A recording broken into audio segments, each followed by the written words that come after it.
Welcome, everyone, to the training webinar series Claims Management for the Experienced User presentation. Thank you for joining us today. We look forward to your questions throughout the presentation. You can enter them by clicking on the Q&A icon on the top of your screen. My name is Linda Park, and it is my pleasure to be with you today to introduce Kimberly Lewis. Kimberly has worked in the optical industry for over 20 years.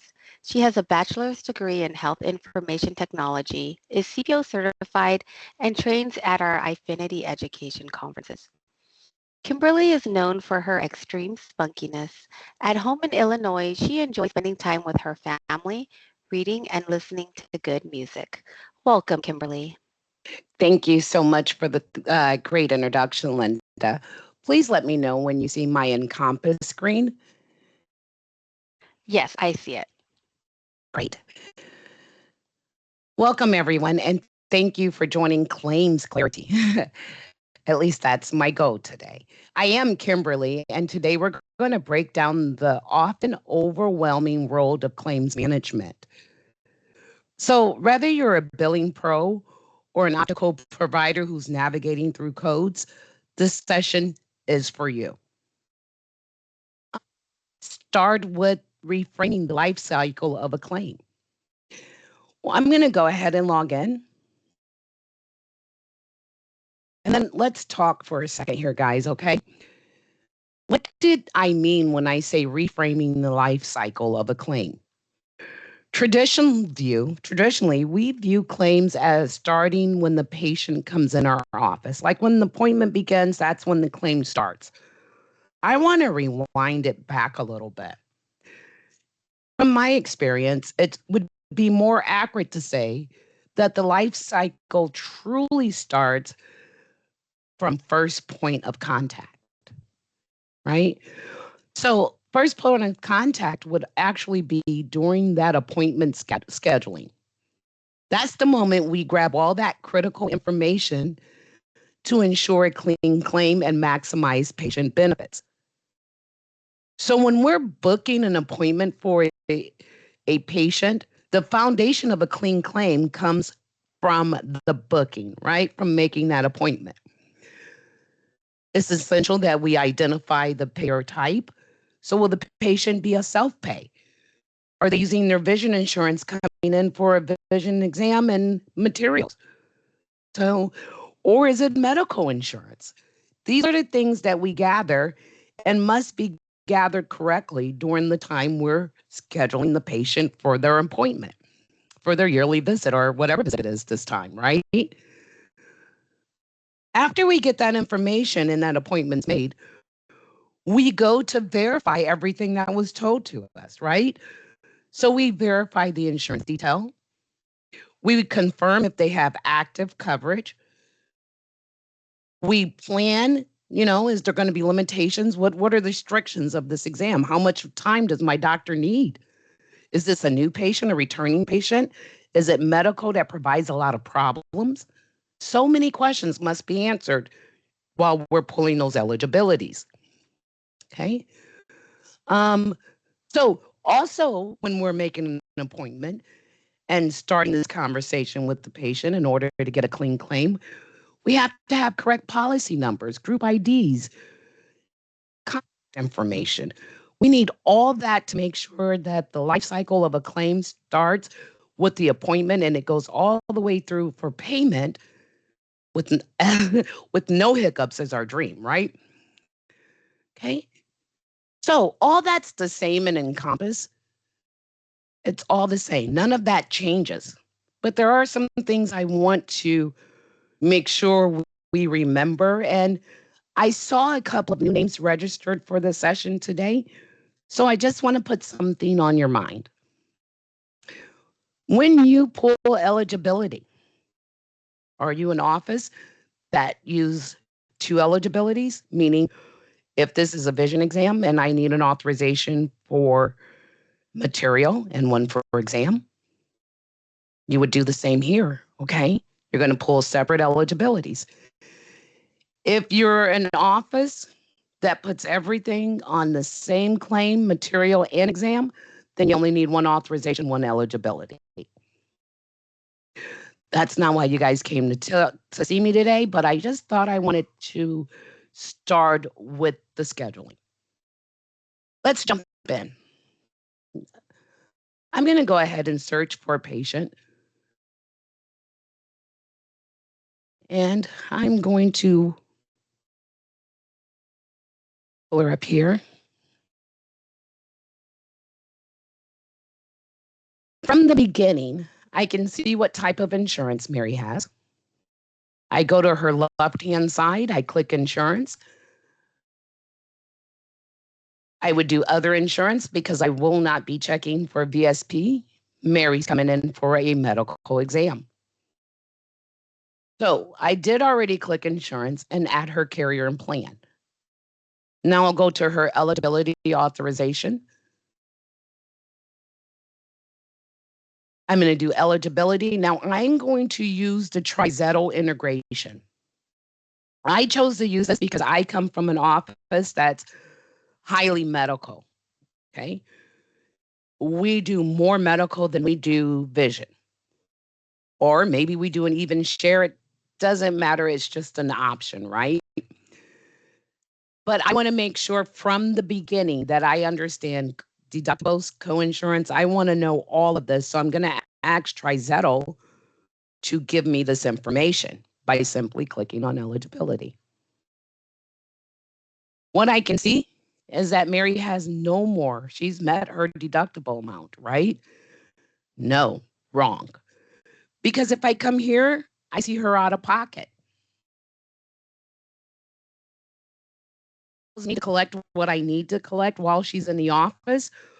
If not, it's okay. Maybe I'm in an office where we're going to collect any copays, any deductibles, any coinsurance after we submit the claim. Fine. Medical exam. If by any chance this was a co-managed exam, the very minute I got that fax of blah blah blah, that fax of a release from the ophthalmologist's office, I would click on claim details. Why? Because I would put all that information within this area so that I do not have to edit my claim. Okay? And I'm going to hit save.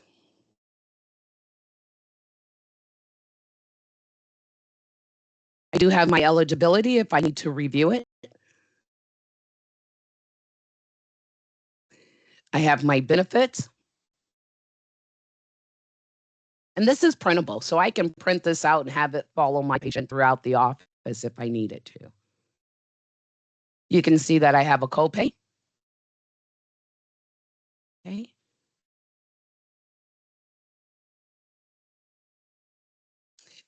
But what we're going to do is we're going to go ahead and click on exam. Mary's been in the office. Everything was great with eligibility. I know she has a copay. Here is her exam sent over from my provider test because I'm using the full package of the cloud-based software. And click here.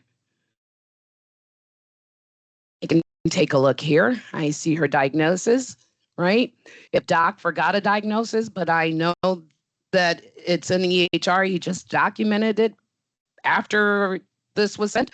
Yes, I can add. You can add anything in here by simply typing in the name or the code.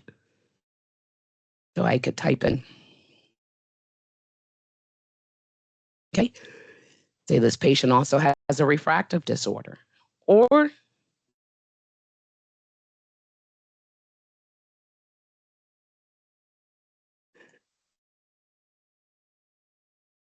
I can add and remove diagnosis codes. Now, my point for pointing all this out is because from my experience, most offices, front desk, wouldn't know about diagnosis codes or modifiers, but it's okay. It will be editable on the claim. So you will be able to edit all of this on the actual claim. I'm going to go ahead and save and price exam.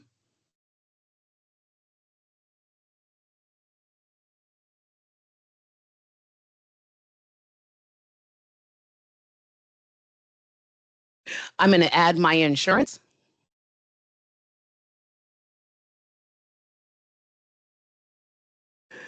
I'm going to click on exam upper left, and I'm going to calculate the benefits to the right.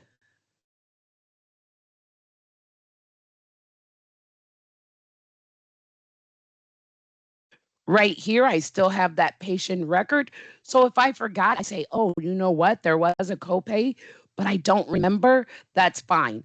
I can click on that patient record and I'll see right here that there's a specialty copay of $45. Okay. At that point in time, if it was my responsibility to take that copay, I would put that copay in the patient copay column. When you're doing manual calculation, always start with the left and move to the right. There's reason for my madness because I want the software to do the math for me. I'm going to go ahead and save. I'm going to save an invoice. If I were backdating this exam, so for the new people on here, if I started this yesterday, this service yesterday, I forgot, you know what? It was the end of the day. I just had to walk away. No, that's not best practice within any office. You want to get it done the same day, but it does happen, right? If that's the case, I can backdate my service date here, right? But if I backdate my service date here, then my authorization eligibility should also be backdated. Just a quick reminder. Patient pays with Visa, and I'm going to hit save. Give the patient their invoice, which, by the way, they can self-submit. So yes, I could use this invoice for HSA, has all the legal documentation on it, or anything else I need to self-submit for. And if your patients are a Kimberly, then that means that you're going to give this to them today. And at the end of the year, they're going to call you up and say, yes, I need something for HSA or whatever we need it for. And you're just going to come right back over here under material orders. You're going to click on print. You're going to hit invoice and you're going to send that invoice out to them again. Let's talk about this claim. Ready to bill. We're going to click right here and we're going to jump right into that claim. Of course, we have our claim number.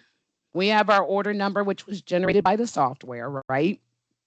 We have our insured information, our carrier information. We have our charge amount. And right above the right, we have our actions tab. We can print a lab order from claims information, a receipt if we needed to. We can add notes, view notes. But I want to talk about this view document because right now I'm sitting down and did I get her correct insured ID? Okay. So if I wasn't sure, I can click on view documents.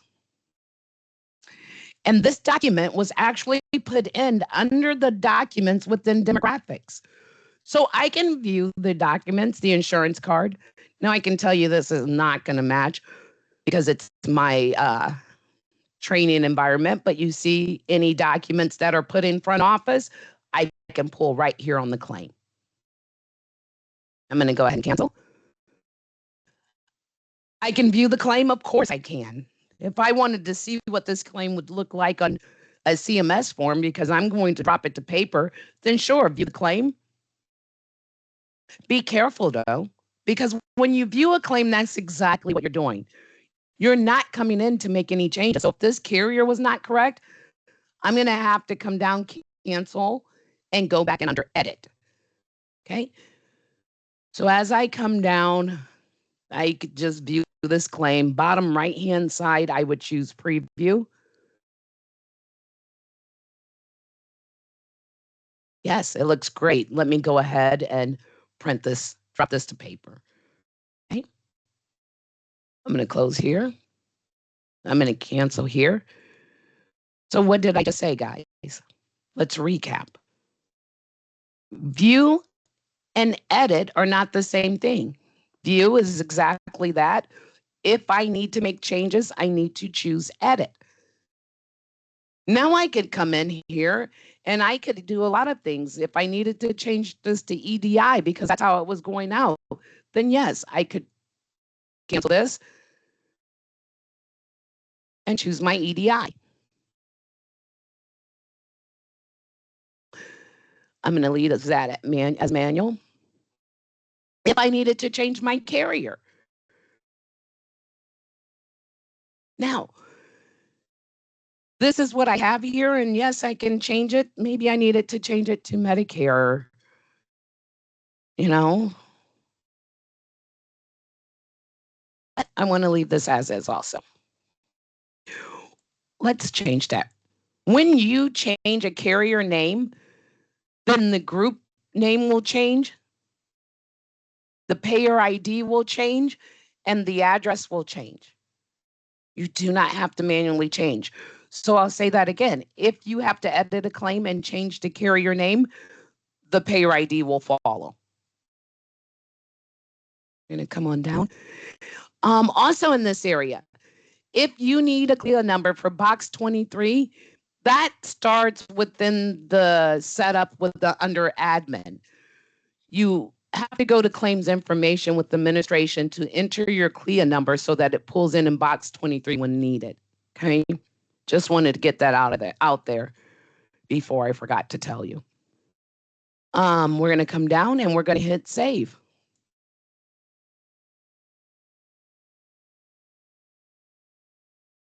I got a little box up here. It tells me patient demographics or insurance information was updated. Okay, great. Also, what else did I get? I got a note right here under claim history telling me something was changed. There's very little you could do in the software where footsteps won't lead. So every time you touch, edit, or make changes within a claim, even post payment, there's going to be a note. Our line items are specific, line item specific, so we won't bundle anything, and that's even for materials. You can complete line items, actions, so I could void the exam if I wanted to. I won't be doing that, but I could and still have my other two line items. Let's do it. Let's maximize. So if I voided that line item, it's still showing here on the claim, right? Will it show on the CMS form if I had to drop this to paper? Well, let's see, because if I'm new at this, I'm saying, wait, it's still here under my line items. What will it show on my CMS form?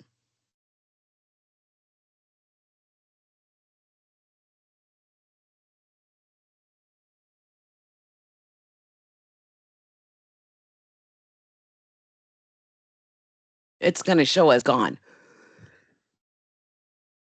I do apologize for that. It's going to show as gone. It's not here anymore. Okay.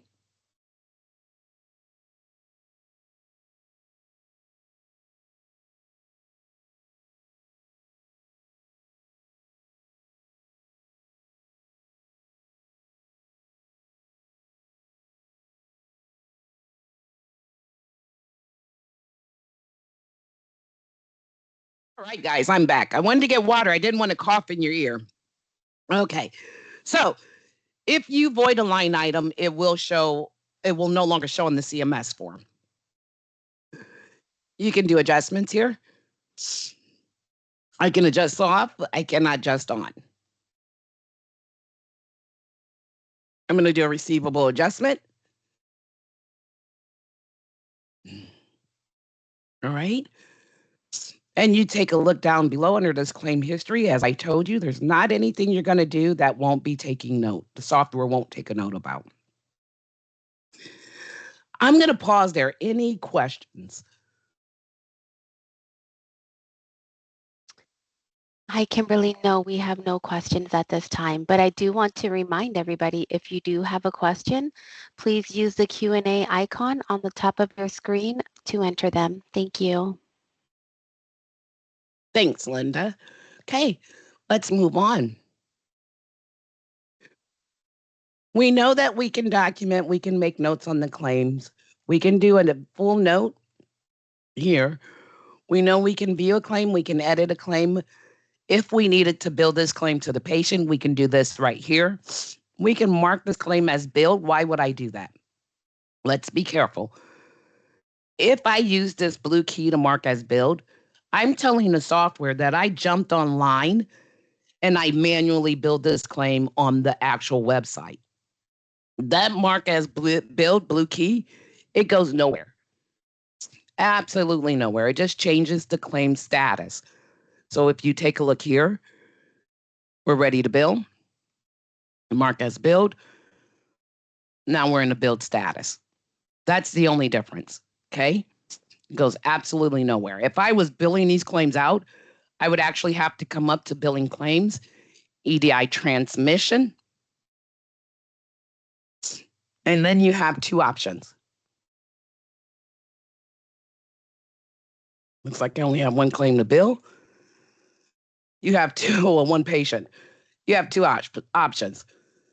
You're going to either create and send those to Trizettle, which will go automatically and turn all these claims into a build status, or you're going to drop these claims to, I'm not going to say drop to paper, but that is incorrect.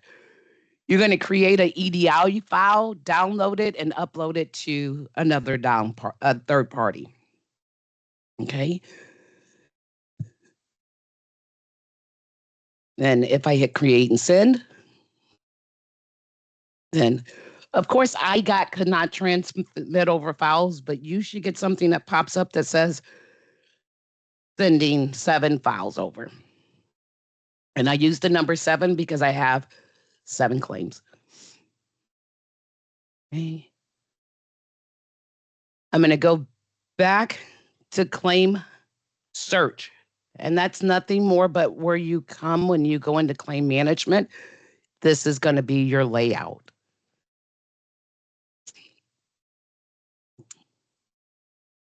I am going to now talk to you about ERA posting.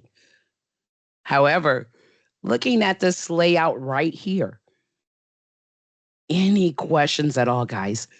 I'm just going to give you a vision. Any questions? I don't see any questions right now. Thank you. Thank you. Okay, we're going to go to processing payments, electronic remittance payment, and we're going to start with our VSP. Now, let's take a step back. What do we see here? We see the option for ready to review. That's where all your remits are going to live. Review means you started that remittance, but you did not finish it. You're not done posting. You started it. You have to go look something up. Front desk got busy. You going to lunch, whatever it's sitting here ready for you to finish. And posting means, hey, I committed that remittance. When Ifinity is done taking a look at the remittance in the background, so to speak, it will go straight to post it.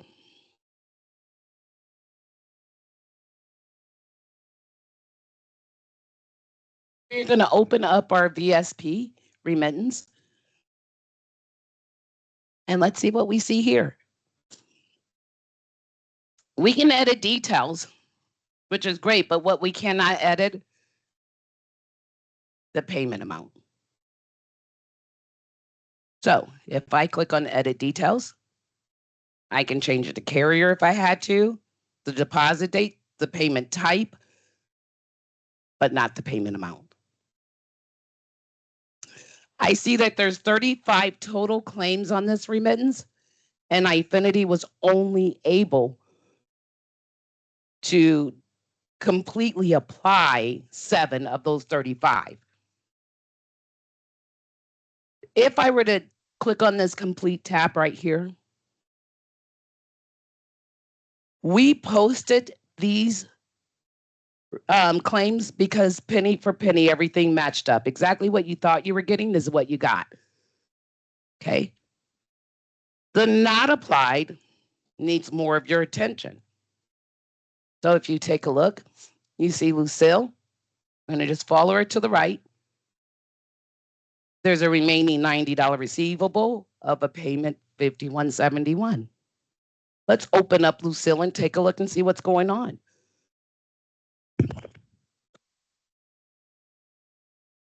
Well, Kim, don't be a Kimberly. All your claims should automatically be in billed status, but if they're not, you have an extra step. Right here in the middle, you can see we must update this. Okay. What do we see here? Let's take a look. We see insurance hasn't paid anything. Patient did not pay at time of service. We had an outstanding of $90, but we received $51.71. Let's go over to our left-hand side here. And what we're going to do, we're going to open up this remittance that was set on top of your claim. Okay. VSP said patient should have paid $1.50. So we did not collect that. Do service some information here. Refraction, if we take it from the left to the right, we have outstanding receivable of 60. So this is what we sent to insurance. Payment amount of 30. And that leaves us with an extra 30. Okay. We're going to accept assignment on that. We have our fundus photos. So let me point that out because I said it, but I didn't point it out. Everything you see here, and remember, this is my training environment, right? But under this refraction line item, you see a copay, you see a claim adjustment, should be the same thing you see here in the actual remit. You see the adjustment, okay? And fundus, take it through. We got 1671. And accept that. And we're going to get paid here. So I just accepted everything, but that would be incorrect, right? We have a copay under this line item that is sitting right here. So I'm just going to say, okay, I did accept assignment, but not for the whole $5, right? Only for, let's do this, $4.50. Well, that wasn't right. I had a bad math day because I only have 50 cents left. Okay. Now I have that $1.50. I can go ahead and add. And I'm just going to transfer the unpaid insurance balance to the patient. Their copay. I'm going to hit save. Before I hit save, we do reflect the total amount paid, what we adjusted off, and what we have remaining is going to the patient. I'm going to hit save here. What are some reasons why we would not match up completely? Well, off the top of my head, what do I mean match up completely? Let's talk about that first. Why is it that my total payment outstanding 105 and my payment 105 here didn't get applied by affinity like the other claims when every penny and matched up like Kimberly said? Okay, we'll cancel that and we'll look at that again. I told you, if everything matches up and it's as it should be, we will apply things here. Okay. Right. If not, then you have to take a look in a deeper dive. This is a deeper dive. If you don't have that claim in billed status, You're going to have to come in and update it before everything can automatically post. Right? Now, from that point, what else could go wrong? Well, we could have lab charges, we could have chargeback, but that's not what I want to dig into today. Okay. I'm going to come up. Most of the time, we have orders being overrode at the material order level. Most of the time, not all the time, but most of the time, okay? Because we as humans are not used to the software doing the math for us. We want to math our own math, right? So when we're filling out the orders, things don't look right. And we hit that override button to the bottom left. It throws our claims off if you're using ERA.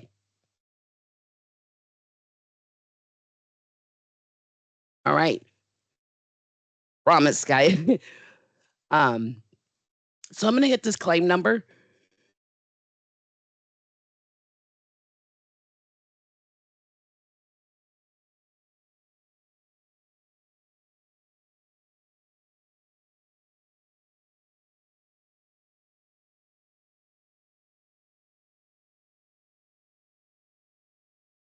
Sorry, water again. Okay, I hit that claim number. From here, I hit this claim number. It opens up a whole new tab so that I can walk backwards to see what happened, right? If I wanted to research this claim, I see my claim history. I go to my notes. Nothing big here. There was nothing big here, right? That note was actually from a system, but it was nothing big here. I see the claim was created, it's ready to build, and then was placed on hold. And of course, BSP told me why. But that's not what I want you to see. I'm going to click on Eyefinity upper left. I'm going to search a patient.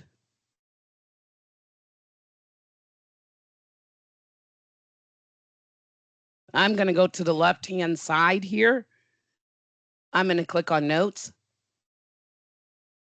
And if I include system notes, you can see somebody overrode a order, okay, at the order level. Right? What was all that? Because I did a lot of coughing in between or trying not to. So let me reinstate that. If your numbers are not adding up, meaning I thought that the integrated calculation would tell me what I'm receiving back, right? For the most part, it does. There are some exceptions that has nothing to do with the office, but for the most part, it does. If you're getting numbers that don't do the math correctly all the time, start checking overrides so that we can retrain the office because we're humans and we're used to doing things one way, right? That's all that was meant to say. Here I have an overpayment. Will I mark it as an overpayment? Let's see. My frame is here. I got paid 183. It's my money. I could do a receivable adjustment. I could mark it overpaid, but whatever you prefer to do, keep it the same across the board. Gonna do this all the way down, and then I'm gonna hit save and continue. And I start all over again. Patient paid, outstanding receivable, payment amount, claim information.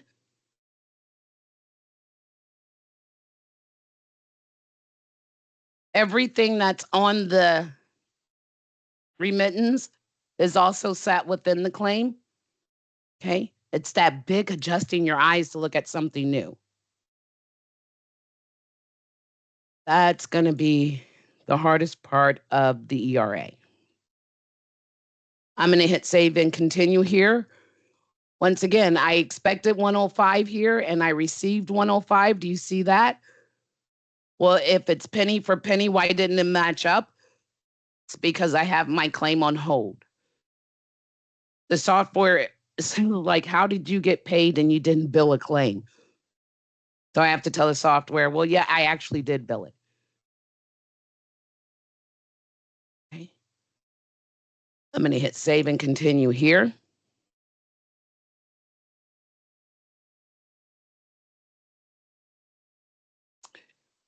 paid 185 is what I thought I was going to get paid, but I actually got paid 69.30. Right? I have all my information and my service lines will always be here. And I just continue to come down to do the same thing. Here, I got paid 22 cents for my exam. Now, that would kind of throw me off. Like, why only 22 cents, right? What did my doc do that day? So, what I'm going to do is say, yeah, I'm not going to keep this. I need to dig a little deeper. I want to know why I only got paid 22 cents. I'm going to put this in biller review. So, let me slow up a little bit. Adjustments are action items, right? Whatever you decide to choose, it's your action item. Biller review is more telling the software, yeah, I'm not accepting what's being told to me right now. I need to dig a little deeper, right? Whether I need to resubmit the claim, something happened and I didn't read eligibility authorization correct. I didn't need to pay correctly. I need to pick up the phone and call the insurance company. I need to change my diagnosis codes, procedure codes, whatever it is. I don't want to accept this payment, but I have to do something in order to close this remittance. I can't just leave it hanging out there. I have to either accept or disagree. If I disagree, then I'm going to start with this bill of review, and my reason is going to match closely what I need. Okay. So let's say none of this matches exactly what I need. I do need to be speaking with the primary care. I put that there. Putting this line item in a bill of review will put this claim in an underpaid status so that I can use the same claim to submit again if I have to. Okay. So I can put my adjustment type here and notes here. The comments you put here, they're inner office, okay?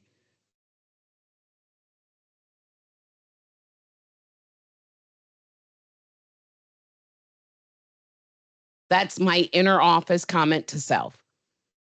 My refraction is here, and I'm okay with that. Fundus photos, oh, I don't even know why those were on the claim. I wouldn't have gotten paid for those. So I'm okay with that. I expected 0. I got 0. Okay. Frame. Oh, I expected $106.50. I only got 67.22, which sounds about right. Willing to bet this order was overrode. Okay. Lenses. And we're gonna go through and we just hit save and continue. So what did I just say there? Let me slow down and recap. You can put a specific line item if you do not agree with what the insurance said into a biller review status, right? You're going to mimic as closely as possible the reason why you're putting this claim into an underpaid status. If you don't find exactly word for word what you're looking for, you will not get nervous, right? Because you get to put your own office comment in. So that when you go to pull your underpaid claims to make sure you work those claims, you have a note on that claim, which I showed you the notes before we even got here. You have a note on that claim sitting under the note history that will tell you why you put that claim into an underpaid status. All right. For the most part, I'm just going to get through this here. Now, let's take a look at something. Once we're done here, I'm not going to hit save and continue because I don't want to go to the next claim. I'm just going to hit save so that the work I've done is saved. As you can see, I've only I only have 13 claims so far under my completed tab. I have 2 underpaid claims. Why are they underpaid? Well, one, I'm billing the patient. One, I don't agree with my exam amount. Okay. I have 22 claims that have not applied yet. If I wanted to see the remaining of my claims, all 22 of them right here without jumping through pages, then I just do this. What can't I do, guys? For those of you who are in that gray area where you created a claim in an old software, but you actually got payment on the remittance that's attached to this software. What the heck do I do then? Right? You have 2 options. 2. If you're more of the clean cut person and everything's been adding up before you decided to switch to a new software, then I would delete this remittance and manually post. Yes, you heard me correctly. I'll go back to remit list and reviews that remit. Right here, I would delete this remit and then come up. Of course, before I delete anything or remove anything, I would have my remittance from ifinity.com right in front of me. I would post the old claims in the old software, right? And then the claims that are in this software, I would post manually in here. Because you cannot delete specific claims off of a remittance. You're either going to use the hold remittance or none of it. There is no such thing as a part of a remit in this software.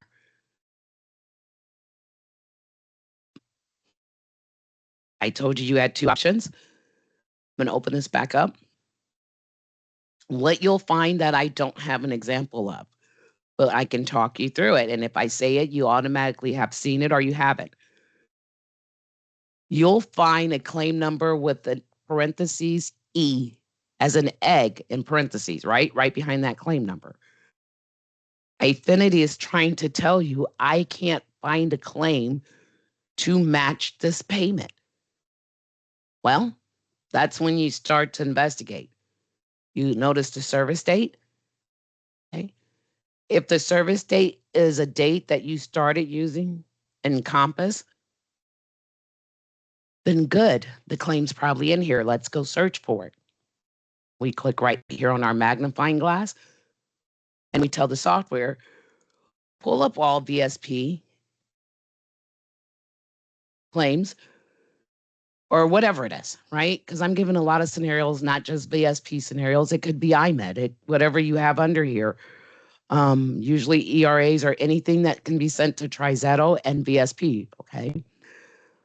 I'm going to delete my service date because I'm asking the software to give me everything you have for Henry Ford, and I hit search. But Jill, look at this, okay? So then I see that Henry Ford has 12 items out here, 12 different claims. Maybe, just maybe because something happened up front and it was a return or remake that wasn't done correctly. Maybe it was done correctly, but I forgot to backdate that service date. So the claim didn't attach itself correctly back here, okay? Well, that's okay. You just choose this magnifying glass. You tell the software to give you everything it has, right? For VSP, I changed my service date just to have it pull in. I look to my right here. I say, hey, I'm posting 296.07, which you're going to do better than that. I'm just pointing out things you can see from here, okay? I'm going to attach this claim to it. You would probably really want to make sure it's the right claim. And I'm going to hit yes. Now, what happens if it's not the right claim, Kimberly? Ooh, look at this here. Okay. So, what happens if it's not the right claim, Kimberly? Well, the software starts to tell you. For example, right here, the software is saying, hey, do you know you got two payments? That's exactly what that means. Okay.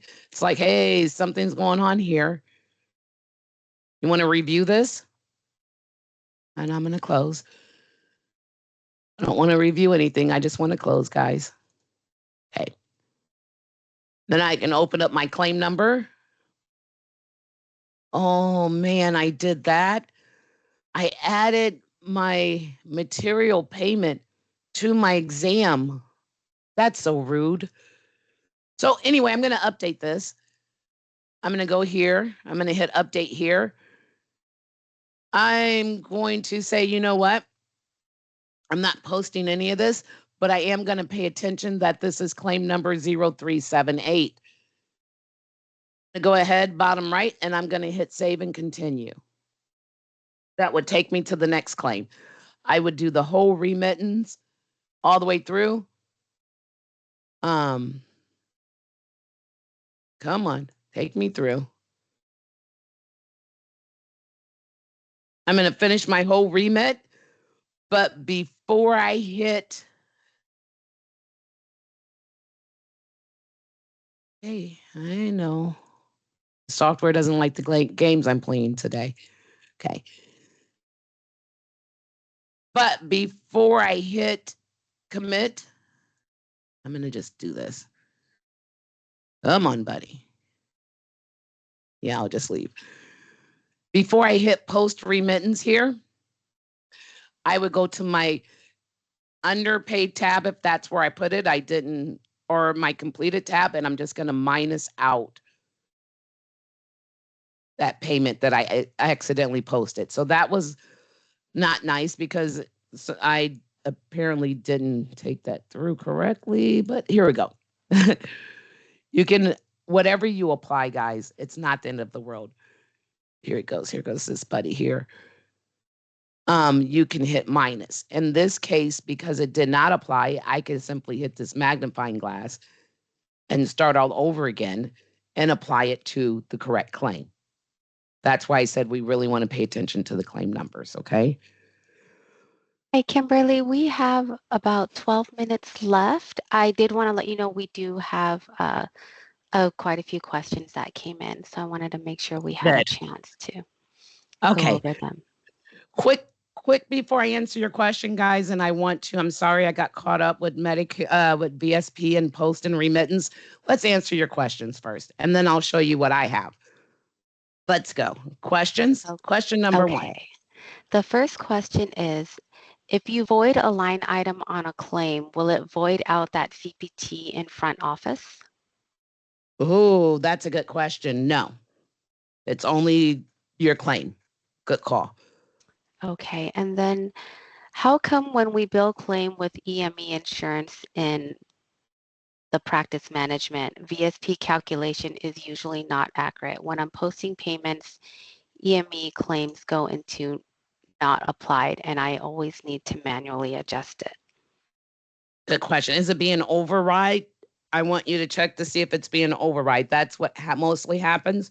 But I'll capture your data and we can take that as a sidebar to see if that's something I need to look into deeper with your office. Good question. Do we know who asked that question, Linda? Yes, yes. And then, so we can email that response Mm-hmm. separately. Mm-hmm. But Okay. yep. Mm-hmm.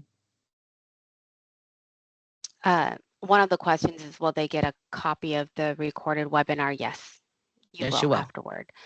And then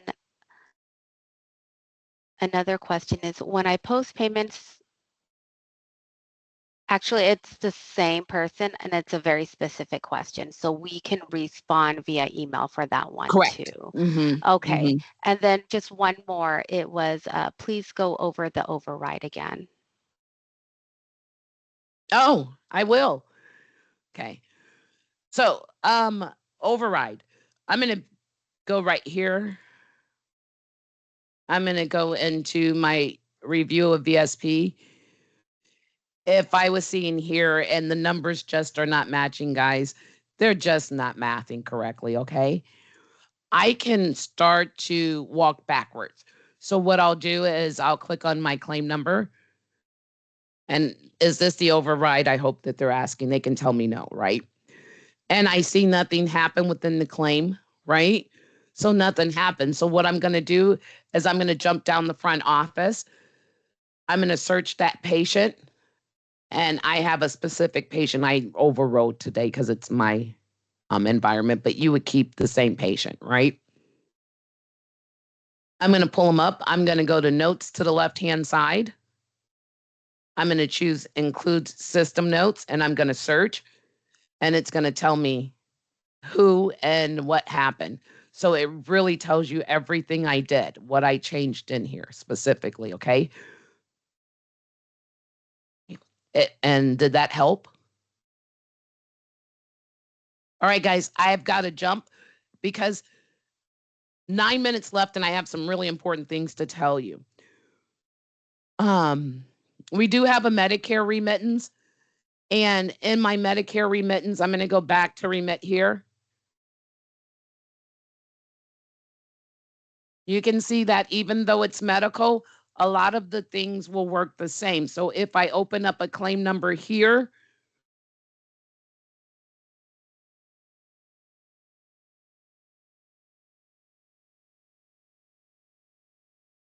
I get my fundus photos here. Okay, great. 22, I got paid 42.13. There we go.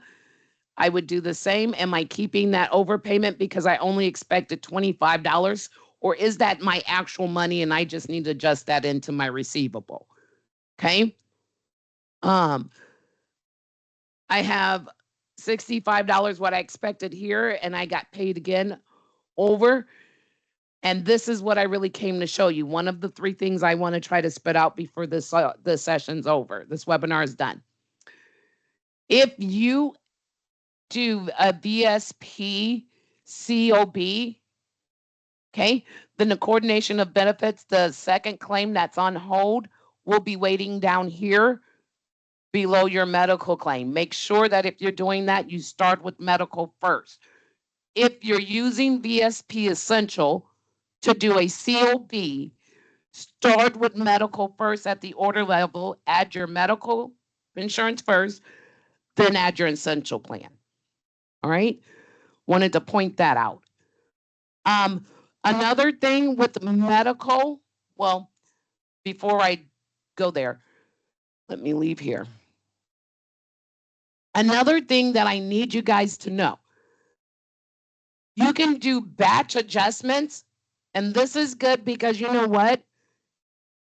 Kimberly, I have so much going on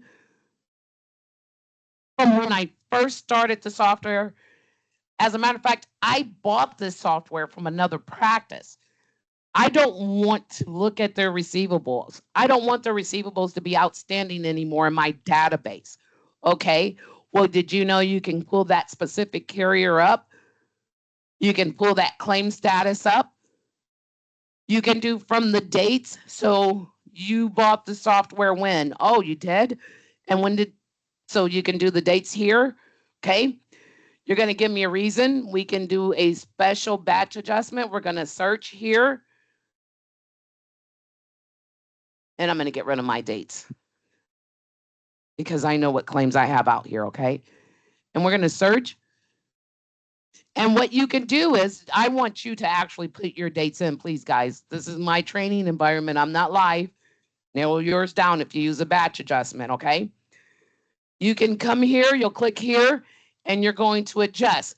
Guys, if I hit adjustment here, it's going to take off all the insurance receivables to my right-hand side, no matter which carrier I choose. Okay? So what are you going to do before you click on batch adjustment? You're going to make sure you know which carrier, what status those claims are in, and you're going to click give me service dates, because I don't need you calling me up saying, Kimberly, I chose your webinar and now I've wrote off every claim in my software, in my database. Nope. If you have outstanding amount that you do not need, you can do a batch adjustment. You hit adjustment here, and now that money's going to be gone. Okay. Another thing you can do for medical insurance, I'm going to come down to my bottom left. I'm going to go to administration for your ERA postings. If by chance you say $1.88 comes off of each and every Medicare exam, I just want to remove it, fine. Do a payment rule. You come here, you do your payment rules. You always want to search here. Everyone does, but that's just a search criteria for what's already been created. I don't care where you see this great search engine at, whether it's an admin or claims management. We're going to move to our right-hand side because we're adding a rule. Okay. We would choose that Medicare. We can do claim or we can do a specific line item. Right. We're going to do if a payment is 1 penny to $20, just $30, just because I saw it there. Right. And we're going to get rid of this negative here. And we're going to do adjustment to write off. You choose. Then you're going to select the reason. That's that drop down when we were posting. Is it a receivable adjustment? Remember, I said always keep everything across the board. Me, myself, when I was a biller, I adjusted in and adjusted out receivables. That's how I moved receivables. It was either positive or negative, right? I'm not against the accept assignment. I like that too. But whatever you do, it's going to be the same across the board. And we're going to hit save. Okay. If you come up to your help tab to the right, help topics, because you can say Kimberly took the last 9 minutes and ran with it. I didn't really catch on. You can just put in rule.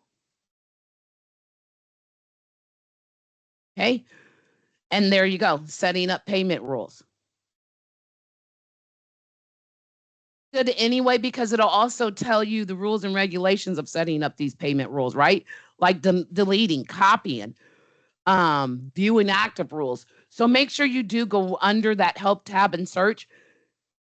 If you say, I get what she says, but I kind of want help, then okay, how to? And you say, well, I want help in any of these areas. You can. All right, guys. And if what you see is not here, you can type it up too. But I would probably put payment rules, which of course wouldn't be one of my ones that type up real quick. Okay. So let's say adding tax. You get a video and there you go. It's just a quick video. I think I made it before the end of time. Any questions before I give you back your day, guys? We do have a few more questions. Good. However, we will probably just email these responses. Some of them are pretty specific. So thank you, everybody, for the questions. And if we did not get a chance to answer your question today, we will respond to you via email. And with that, if you are looking for more training, check out our other learning options such as documentation, tutorials, and walkthroughs, role-based training, additional training webinars, one-on-one virtual training, and on-site training or consultations. You can learn more at ifinity.com/education. And with that, I would like to thank you, Kimberly, for your time and for going over all of the valuable information you shared with us today on claims management. And thank you to everyone on the line for taking time out of your busy schedule to be with us today. This concludes our presentation.